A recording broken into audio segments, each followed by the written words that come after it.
kondisi daripada orang melahirkan itu kan normalnya 40. Umumnya Pak. Bisa 15 hari, yang terakhirnya kebanyakan 5. Sekarang orang melahirkan pakai sesar, jadi dia tidak mengeluarkan darah.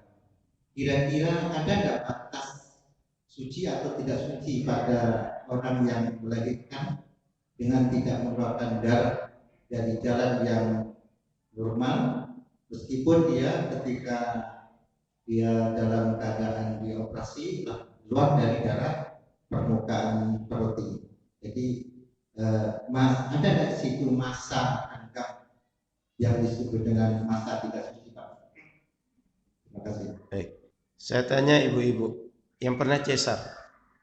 Kalau cesar terjadi nifas atau tidak? Tetap terjadi nifas atau tidak? Yang cesar?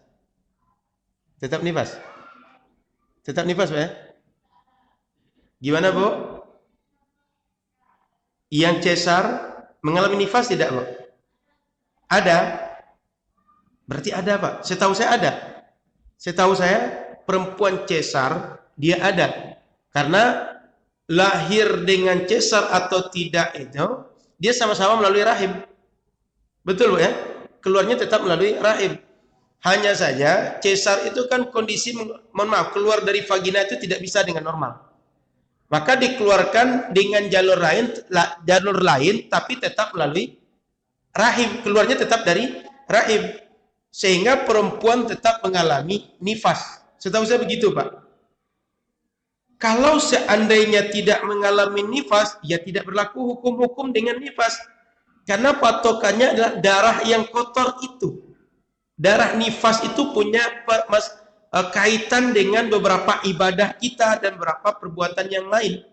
Sehingga kalau ada perempuan tidak nifas nanti, seperti Sayyidah Fatimah, itu nifasnya sekejap saja.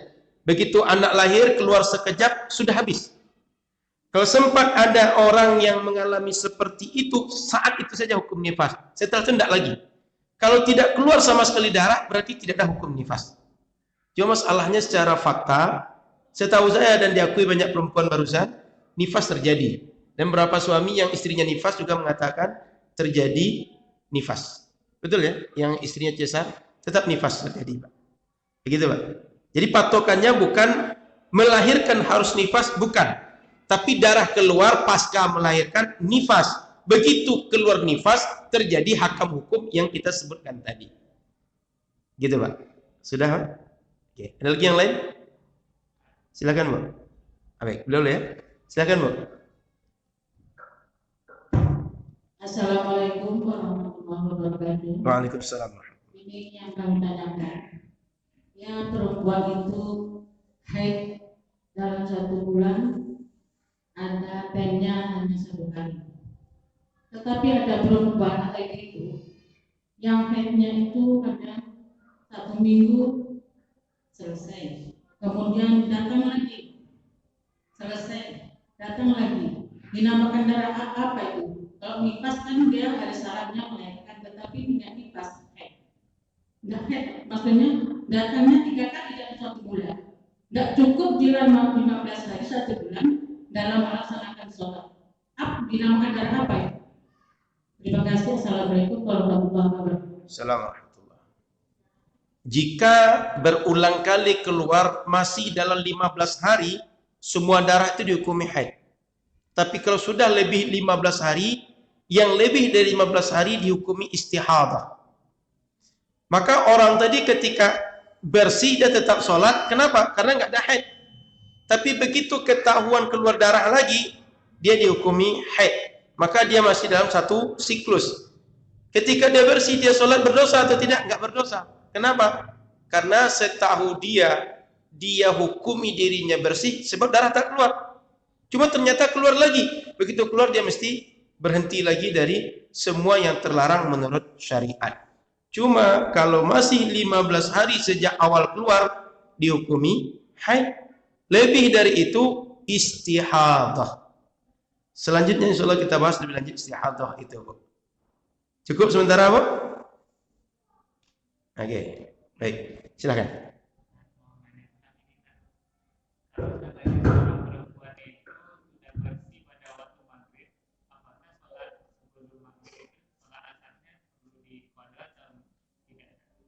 Baik. Seorang perempuan sebelum maghrib dia sudah bersih. Maka sebelum dia bersih tadi dia mesti pastikan statusnya bersih atau tidak. Itu satu. Yang kedua, jika masih memungkinkan dia sholat yang ada waktunya tadi, dia segera sholat.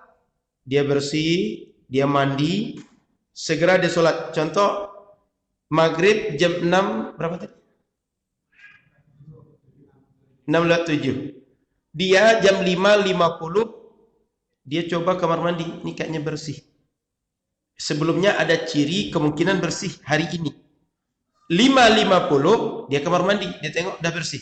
Maka dia bersihkan, dia mandi. Setelah mandi dia berwudu. Ditengok waktu, kalau dia jam 6:02 mulai sholat, ini masih bisa untuk sebelum masuk maghrib untuk sholat. Dia sholat maghrib, sholat asar saat itu. Tapi jika setelah dia mandi, setelah membersihkan, rupanya waktu tidak memungkinkan lagi untuk asar, azan orang, dia segera sholat maghrib. Kalau ada jamaah dia ikut jamaah, setelah itu dia qadha asarnya. Kenapa? Di waktu asar dan masih bisa untuk asar dia sudah bersih. Sehingga waktu asar tadi dia wajib sholat. Hanya saja untuk waktu bersih-bersih dia tidak memungkinkan sholat di waktu itu. Apalagi waktunya lebih panjang. Tentu jam 5 sudah bersih, jam 4:30 sudah bersih, atau 5:30 sudah bersih. Dia wajib sholat asar. Ini kan pertanyaannya kalau sudah ujung. Waktunya itu kalau sekedar bersih, mandi, itu sempit. Maka orang seperti ini kalau memungkinkan dia sholat asar di ujung waktu, kalau tidak dia mesti qadha sholat asar di waktu setelah maghrib masuk. Sudah? Gimana, Bu?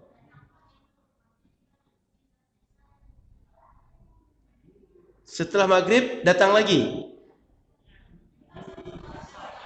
Baik. Jika berdasarkan, ini kan kebiasaan pertama, yang kedua ciri. Haid tadi sudah bersih menurut dia. Tapi ternyata keluar lagi. Maka tugas dia begitu keluar lagi selama masih dalam siklus 15 hari, dia tinggalkan semua yang terlarang tadi. Dia nggak sholat lagi, dia nggak puasa lagi kalau sedang puasa Ramadan. Nanti kalau sudah bersih lagi, dia bersihkan diri, baru berlaku lagi hukum yang tadinya terlarang. Gitu, Bu. Ukuran maksimal 15 hari.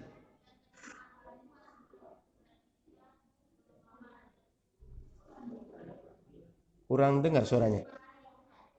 5 hari tidak sholat, kemudian bersih. Misalnya 2 hari bersih atau 1 hari bersih, keluar lagi, kemudian bersih, keluar lagi. Selama masih 15 hari masih dihukumi haid. Cuma ketika bersih tadi, kita kan menghukumi diri kita bersih. Nggak tahu kita masih haid atau tidak. Yang kita tahu sudah bersih. Sehingga hukum kita bagi kita sholat di saat itu, puasa di saat itu. Soal itu kan melanggar syariat. Melanggar syariat bukan disengaja. Bukan kita sengaja durhaka, tapi karena dalam diri kita, menurut kita, ini bersih. Sehingga memperlakukan hukum yang normal. Beda halnya orang ini dia tahu dia masih belum bersih. Dia sholat, dia melakukan yang lain, dia berdosa dengan itu. Bu. Paham bedanya, Bu? Kenapa, Bu?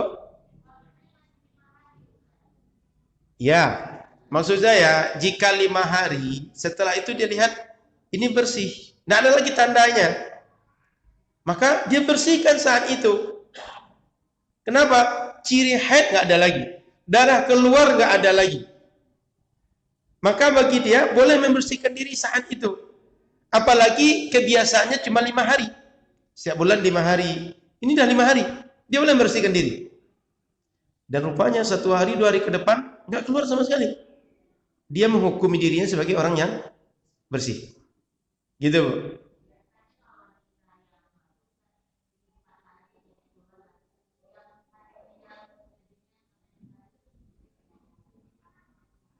Ya, baik. Memang keluarnya tidak sama sejak awal sampai akhir. Cirinya begitu. Di awal dia deras, keluarnya banyak, warnanya pekat, panas. Makanya nyeri, PMS. Semakin ke ujung, keluarnya sedikit, warnanya semakin terang. Betul, Bu? Nah, itu. Maka perempuan dia mesti mencatat berapa hari sebulan dia mengalami. Kebiasaan itu bisa menjadi patokan bagi dia. Kalau 5 hari sebulan dia mengalami, ke depannya 5 hari bisa dia hukumi untuk standar dia, apalagi ciri haid tidak ada lagi. Gitu, Bu. Soal keluar lagi tanpa kita kendalikan, tanpa sadar, tidak menjadi hukum kita. Paham, Bu? Oke. Cukup? Sudah waktu Isya. Insyaallah ke depan akan kita masuk pembahasan tentang istihadah dan kita tampung pertanyaan sekitar haid jika masih ada pertanyaan sekitar haid dalam pertemuan pekan depan insyaallah. Terima kasih. Mohon maaf salah dan kurang. Subhanakallahumma bihamdika asyhadu an la ilaha illa anta astaghfiruka wa atubu ilaika. Assalamualaikum warahmatullahi wabarakatuh.